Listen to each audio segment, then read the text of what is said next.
G'day and welcome back for more Space Engineers Survival. Something I didn't really highlight last time was that the tram wheels seem to be able to cope with this one small block gap at each end of this turntable, which is convenient because that's what I've used. It is a little bit sketchy at times, I don't want to go across that too slowly, but it is something that can be handled at a moderate speed. Now, what we need to do for this battery loading area is get our drill tram into a position where I can use my third-person camera to control it. So if we get this onto our turntable here, that looks pretty good. Then if I hop out and rotate us around, we want to be pointing the drills in that direction. So hopefully that's the way I've got things set up. I suspect though that it may not be. And it's not. Okay. So let's fix that up then. I'm also realizing I forgot to fully test the rotation of this, but it looks like there is ample clearance, which is great. I was a bit worried that I might have ended up with this a bit too close, but that looks perfect. Now what we've got to do is just start laying down the track for the parking area. It's actually not hard at all. So, unlike before, I'm not going to go to the effort of projecting this out. I'm just going to hand lay these bits of track. There's only a few, we don't need to place a lot of track. So this is going to be a much quicker way than trying to set up a projector, setting up a projection for the track, etc, etc. How far is that? 1, 2, 3, 4, 5. So we should probably go like 15 blocks in, just so we've got enough room for everything. Alright, that's the track laid out. Let's... Uh-oh. That doesn't look good.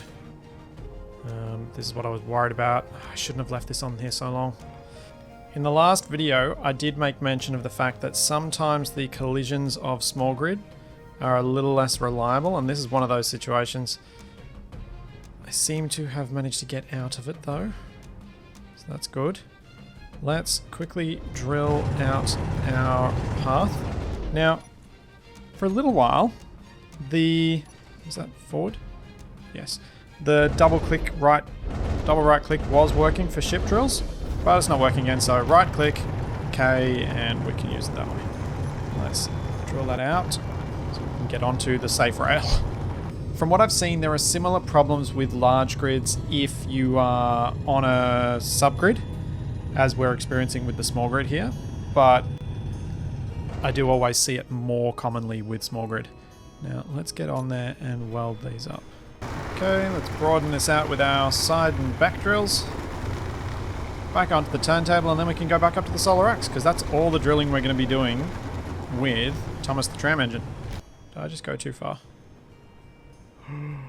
Oh, that was close. That was very close. Now conveniently, we can use this as our turntable so that we can send the tram up backwards. Because that's what I would ideally like to do, so that we have it facing the correct direction for the drilling of the silos track. Now, there is a big downside in reversing all the way back to the solar axe. We no longer will have a connector to hook up to with this tram, because I've got it set up the other way around. It's not that disastrous a situation. What I'll do is I'll just turn all of the batteries onto recharge so that we won't run out of power on the tram while it's just sitting around. Oh, that wheel is just not always providing any resistance to going over the track. Yep, still doing it again. Have to keep going back and forth. This is why I haven't fully automated these trams, is you do need to pay some attention to what's going on. And if I'd fully automated it, it would almost certainly end in repetitive derailments. And they're actually really hard to fix sometimes. Alright, how can we just park here? Park brake on, batteries on recharge. Alrighty, let's get the tram... Whoa. Dang it. Really got to finish this platform. Let's get the tram into position so we can set up this crane for loading and unloading the battery packs. You can feel the little thuds as we go on and off the turntable. So my thoughts in terms of a crane for this was I was originally going to build a crane at each end, But I started thinking maybe we should just build it on the tram itself. If we make it small enough or compact enough, we should be able to carry the same crane from one end to the other, which would make a lot more sense. So my thought for this was to put a crane... Yeah, we'll put a crane starting here. To control this crane, I'm going to keep it very simple. And I'm going to use a remote control and a gyroscope so that we can actually manually control this crane. So we just remote into the crane itself and control it from there. We'll put some cameras in convenient positions so we can see what we're doing, but we'll also be able to see from inside the tram control rooms. So start with the remote control. Then on the back of that, let's pop a gyroscope. And on the top, let's place a piston. And that's going to spin a lot until I weld it up. So I'll be back in a sec once I've got the parts. Alright, so for this, we're going to need to have a few pistons to extend out to the side and pick up the batteries from the bases and drop them off. We're also going to need to have an attachment device, which will be a rotor. And we'll need to have a bunch of pistons. So we probably need 3 pistons so we can extend out 6 meters from it. And then at least 1 piston going down, but we may even need 2 depending on how we'll set up the loading spots. Although we can probably set them up so we just can get away with 1. That would be smartest. So, to set this up the way I was thinking, we'll grab a blast door corner. We'll then put a piston on there. And then we'll double back and stack the pistons like that. That way, the pistons are all going to be directly aligned over the top of that remote control block, and consequently, directly aligned over a camera that I place on that remote control block shortly. There are a number of scripts that allow you to make cranes and control them directly in slightly more advanced setups. One of them is MARM OS, and it is seriously cool, but it is also seriously confusing to me, and I've struggled always to set it up. So there we go, that's our 3 pistons. Now, if we look at this, we want to have a rotor down at below the height of this piston here. So what we can do is from this top piston, we can first put a blast door edge like so. And then we should be able to, just for looks, let's use a corner. I wonder if it'll let me. Ah, it won't.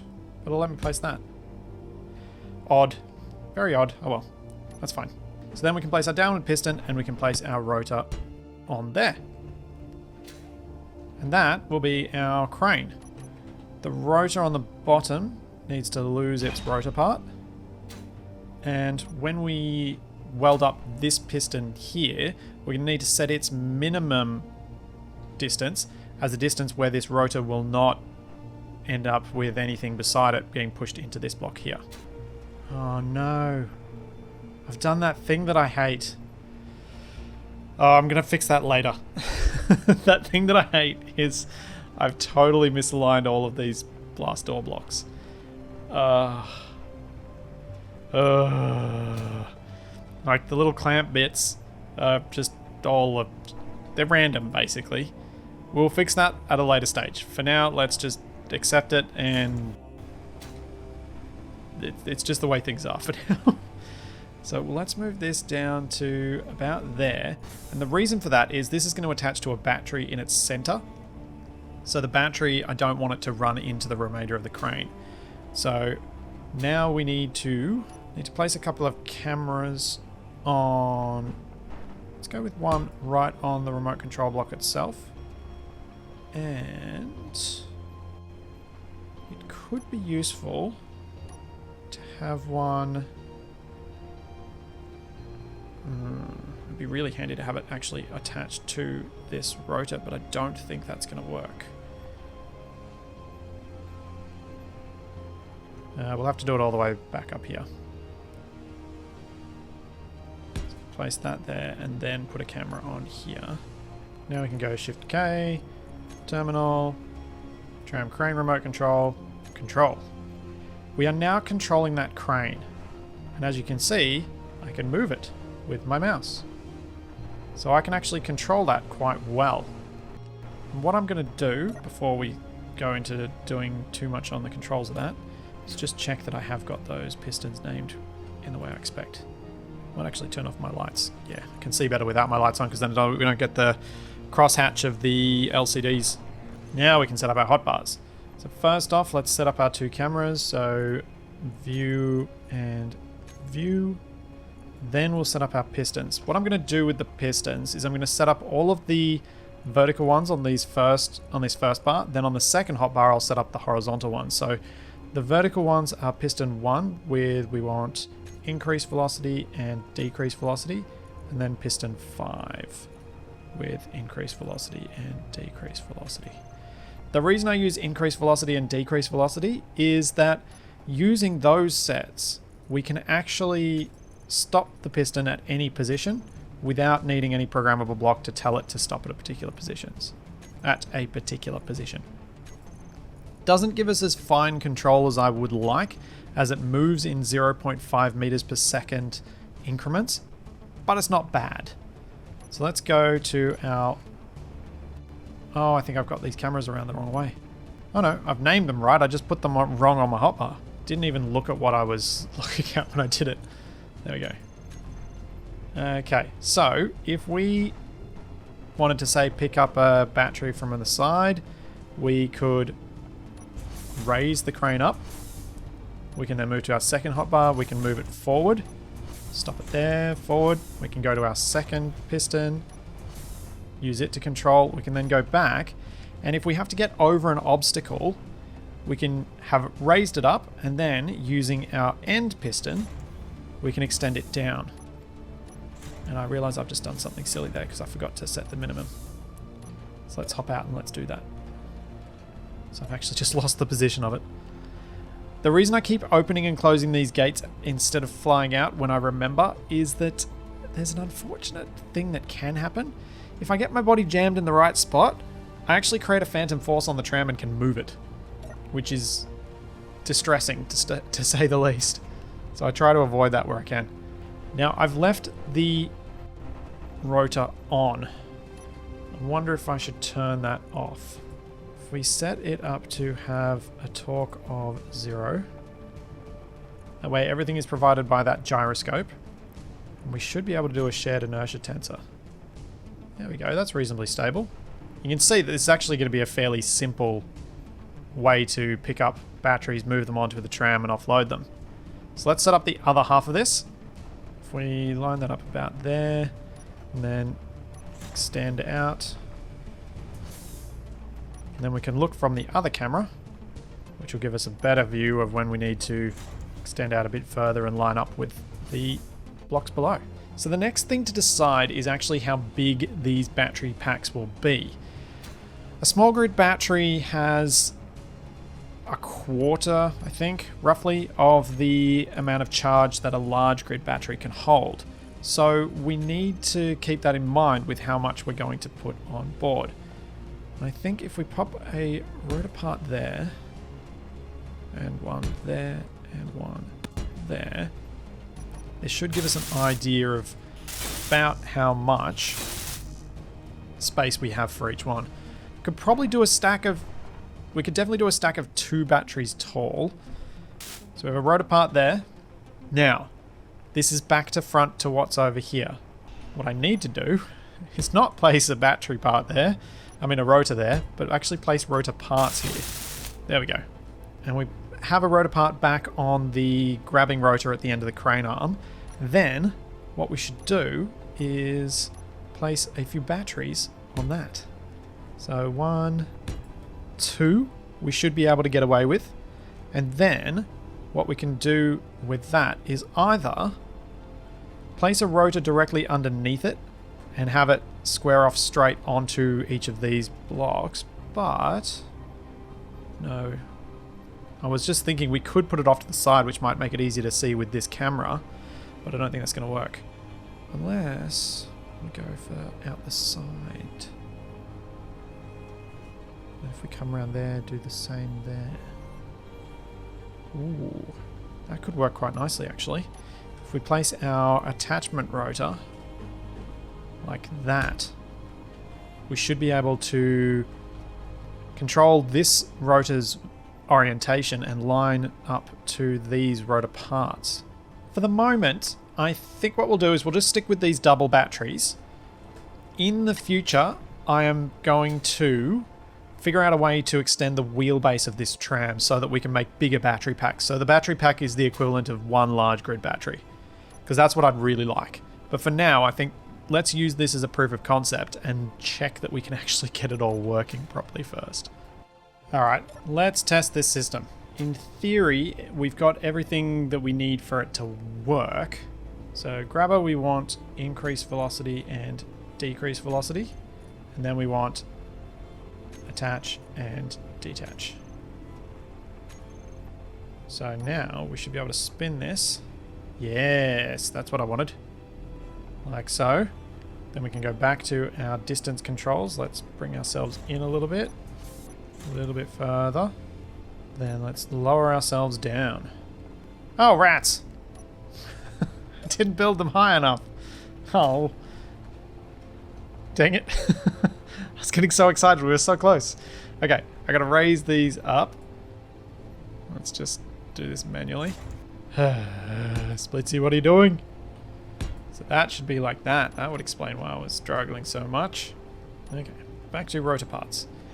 Given the size of these large grid rotor parts, I will probably ultimately get rid of these blocks underneath, put a rotor here, and then put a small grid rotor part for everything to attach to, as these are kind of ridiculous. But for now, this will just work. Let's just test it.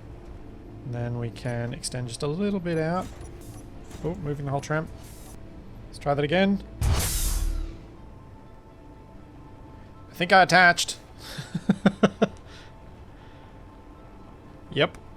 We are attached to the base. Oh, I see the thing. It's supposed to be much higher. Gotcha. I think we go back. I think we go to small rotor, because that is really hard to tell. As we completely lose sight of it. Control. And then we go... Yeah. With a bit of practice, I'm sure I'll get quicker at it. But for now, it definitely works. Alright, who's up for round 2? Let's try this again. Let's get to our overhead camera. We've now got rotors set up there. Let's extend out. Could probably group these ones and move a bit quicker, but I feel like that might not actually help me. Let's give ourselves a bit of a spin so that it's off to one side. Then we should be able to start going down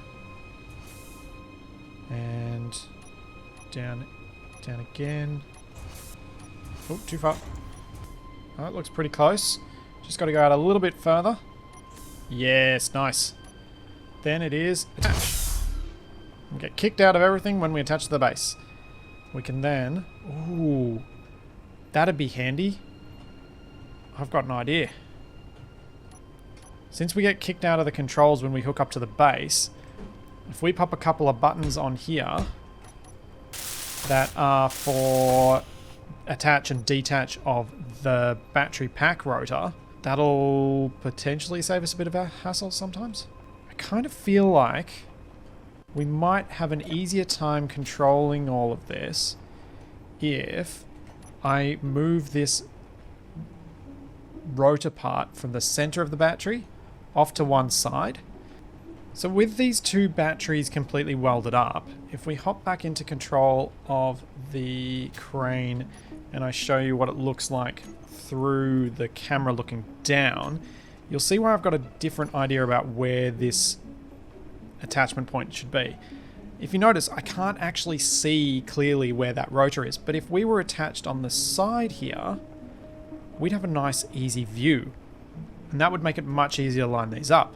Plus, I should be able to get away with lining these up multiple rotors along the side of the track if I spin the whole thing around such that the battery comes out this side. If the battery's attached off in this direction, let's make this look a little bit styled.